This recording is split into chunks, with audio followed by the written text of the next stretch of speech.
ان لوگوں کا بھی حق ہے، یہ مجبور ہیں، آرڈر کے پابند ہیں بیچارے، کیا کریں۔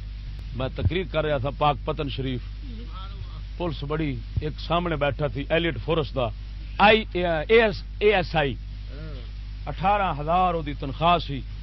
میں تقریر کی تھی، موضوع سی سیاست سیدنا فاروق اعظم رضی اللہ تعالیٰ عنہ، تو میں گل اتنے قانون دی کیتی ساری، قانون دی بغیرتیاں دسیاں۔ وہ بچارا اٹھ کے آیا، وردی اس پائی سی، اٹھ کے آیا تو مینو آن کے آندا ہے سٹیج دے اتنے ہی، آندا جی میرے سوال ہیں۔ میں کہ کر۔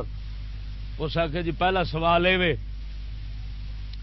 جرمدار تے ہیں قانون بناون والے، ساڈا کی قصور ہے؟ میں کیا پکی گل ہے قانون بناون والے جرمدار ہیں؟ نہ کہ ہاں۔ میں کیا تے چلاون والے تے بچاون والے؟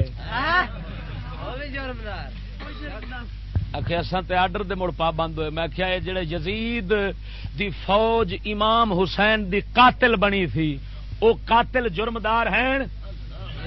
کہ ضرور ہیں۔ میں کیا کیوں؟ وہ تے آرڈر دے پابند سن۔ توجہ نہیں فرمائی۔ قسم خدا دی اے تے انہوں گل آ گئی سمجھ۔ دوجا سوال انہیں کیتا، آندا پھر روزی کتوں کھاواں گے؟ وہ جڑا اصل بے ایمان کھڑا ہے، یہ 2 لاکھ جڑا دلہ بنائی کھڑا ہے، یہ مڑ کے بنسی۔ میں کیا جھلیا رب سونے دا دشمن بن کے کھا رہے ہیں، سجن بنے گا تے بھوکا مارے گا، ایڈا بے قدر رب نو سمجھے۔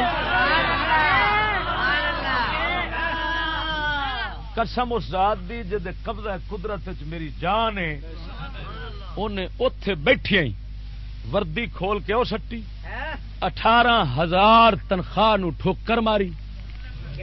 منظور خان بلوچ دا ڈیرا ہے، 4-5 پنڈاں دا مالک، رئیس وڈا پاک پتن شریف دا جدے ڈیرے تے میں خطاب کر رہا تھا،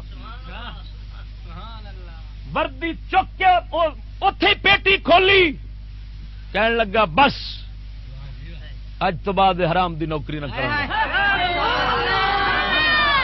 میں اتے اعلان کیتا، میں کیوں ایک تے مسلمان ہو گیا نکل آیا۔